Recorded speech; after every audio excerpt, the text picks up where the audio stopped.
এই যে মশলাটাকে ভাজা জিরের গুঁড়ো, ধনের গুঁড়ো আর হলুদ এটা আমি গুলে রেখেছি। এবারে আমি মাছটাকে ভেজে নেব। এই যে মাছটা নুন হলুদ মাখানো আছে, এর সঙ্গে ঝোলটা ফুটে গেছে। এইবারেই হলো একটা কাজ করতে হবে, আপনারা ইচ্ছে করলে এইভাবে খেতে পারেন, কিন্তু যেহেতু আদা দিয়েছি টেস্টের ব্যালেন্সের জন্য একটুখানি চিনি দিয়ে দিলাম। আমি এই ধনে পাতাগুলোকেও ওপর থেকে আমি ছড়িয়ে দিলাম। আমি বললাম আমি 5 মিনিট পরে দেখাবো। এটা আমার হয়ে গেছে, আমি ঢেলে নিচ্ছি। আমি শুক্লা, আমি আপনাদের কাছে চলে এসেছি এই গরমের দিনে একটা হালকা পাতলা মাছের ঝোল নিয়ে। এর জন্য আমার লাগবে মাছ। আমি এখানে কাতলা মাছ নিয়েছি, আপনারা আপনাদের ইচ্ছে মতো রুই মাছও করতে পারেন। মাছটাতে আমি নুন হলুদ মাখিয়ে নিয়েছি। এছাড়া লাগবে এইরকম লম্বা লম্বা করে কাটা পটল আর এইরকম আলু। আর লাগবে, এটা হচ্ছে ঠাকুর বাড়ির আদা ঝোল, এই জন্য আদা কাঁচা লঙ্কাটাকে আমি বেটে রেখেছি। এছাড়া লাগবে একটু টমেটো, একটু কাঁচা লঙ্কা, ধনে পাতা। আর এখানে লাগবে ভাজা জিরের গুঁড়ো, ধনের গুঁড়ো, হলুদ গুঁড়ো। আচ্ছা, মাছটা ভাজার আগে এই মশলাগুলোকে আমি একটু জল দিয়ে গুলে রাখছি।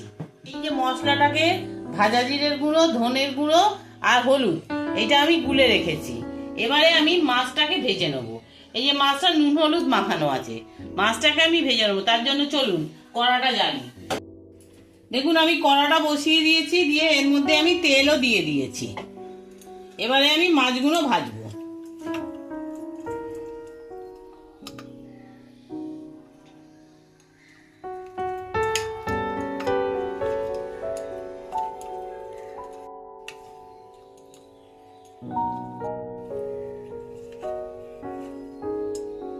দেখুন মাছটাকে আমি দিয়ে দিচ্ছি।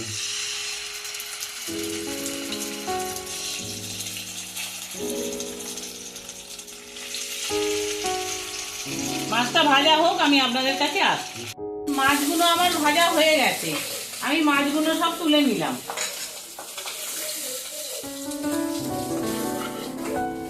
এবারে এই তেলেই আমি এই পটল আর আলুটাকেও ভেজে নেব।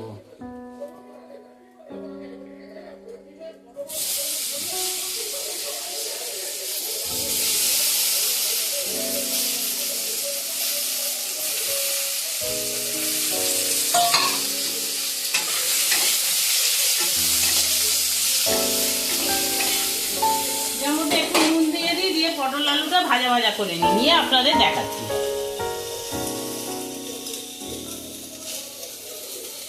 পটল আলুটা ভাজা হয়ে গেছে, এবার আমি এইগুলো তুলে নিলাম।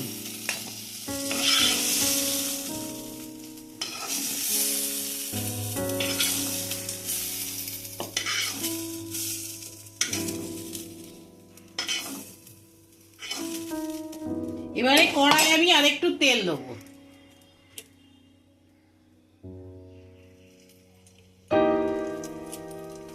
দিয়ে এই একটা তেজপাতা ফোড়ন দেবো।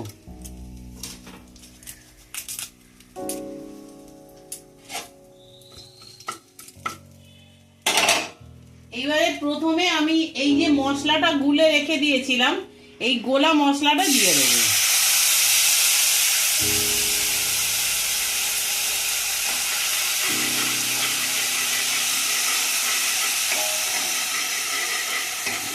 আমি এর মধ্যে এই যে টমেটোটা কুচি করে রেখেছিলাম, টমেটোটা আমি দিয়ে দেবো।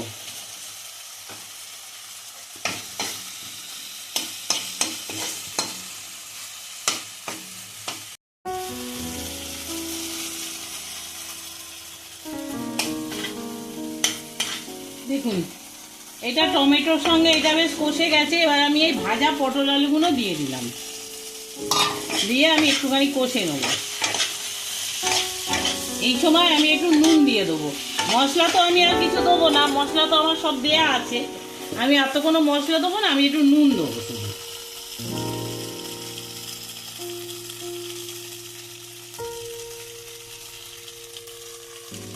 নুন দিয়ে দিলাম।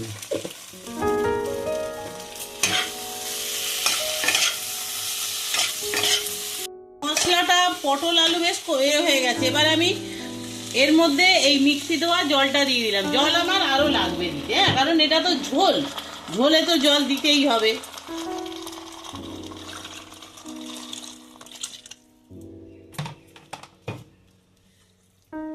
এবারে আমি চাপা দিয়ে দেবো। আর একটু জল দেবো, দিয়ে আমি চাপা দিয়ে দেবো।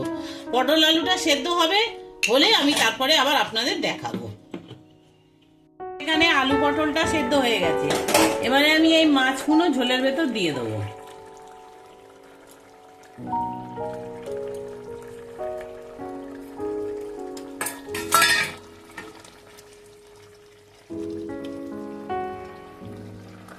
মাছের সঙ্গে ঝোলটা ফুটে গেছে, এইবারেই হলো একটা কাজ করতে হবে।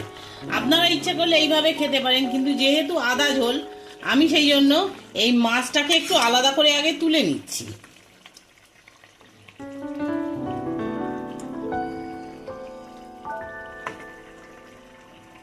নিয়ে এই ঝোলটাকে আমি ঢেলে নেব বাটিতে। গ্যাসটা আমি বন্ধ করলাম এখন।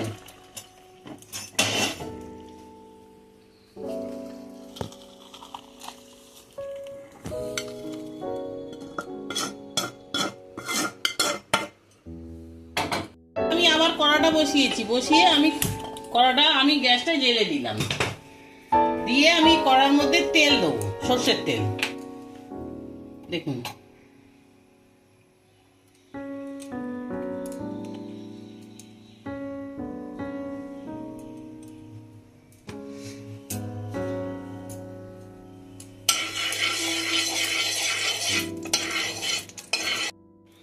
দেখুন এবারে এই যে আদা কাঁচা লঙ্কা বাটা, এটা আমি দিয়ে দেবো।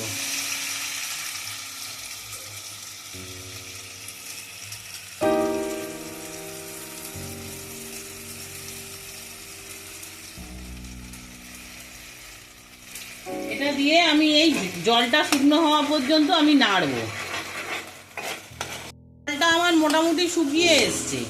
এবার এই যে মাছগুলো রেখেছিলাম, এই মাছগুলো এটার উপরে আমি একটু দিয়ে দেবো।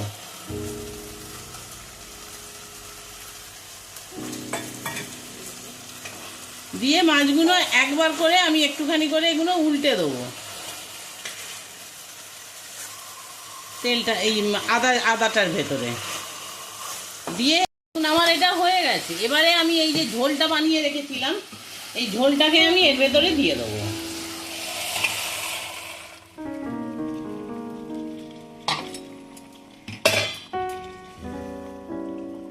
এটাতে কেন হচ্ছে, এটাতে আদার যে গন্ধটা, সেটা আপনার খেতে গেলে নাকে লাগবে, ওই জন্যে ভালো লাগবে না গন্ধটা। সেই জন্যে আমি এইভাবে আদা ঝোল, ঠাকুরবাড়ির আদা ঝোল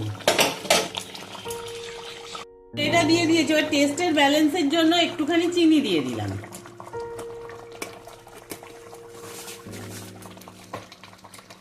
আর এই যে কাঁচা লঙ্কাটা এখানে রেখেছিলাম, এই কাঁচা লঙ্কাটা আমি দিয়ে দিলাম।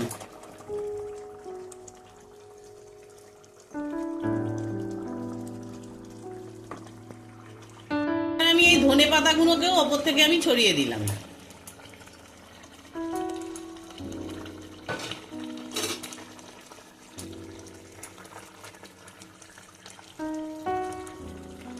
পাঁচ মিনিট এটাকে ঢাকা দিয়ে আমি তারপরে আপনাদের দেখাচ্ছি নামিয়ে। আমি বললাম আমি 5 মিনিট পরে দেখাবো। এটা আমার হয়ে গেছে, আমি ঢেলে নিচ্ছি।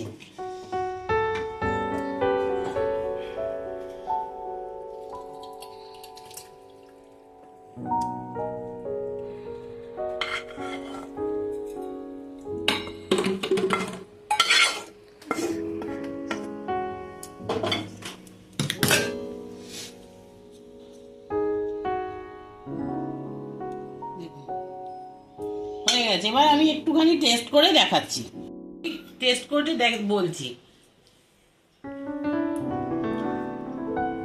পেঁয়াজ রসুন চারা আদা দিয়ে বেশ ভালো লাগছে খেতে, একটু অন্যরকম লাগছে। আদার যে গন্ধটা সেটা নাকে লাগছে, ভালোই লাগছে। এই গরমের দিনে আপনারাও এইভাবে মাছের ঝোল করে দেখবেন, মনে হয় আপনাদেরও ভালো লাগবে।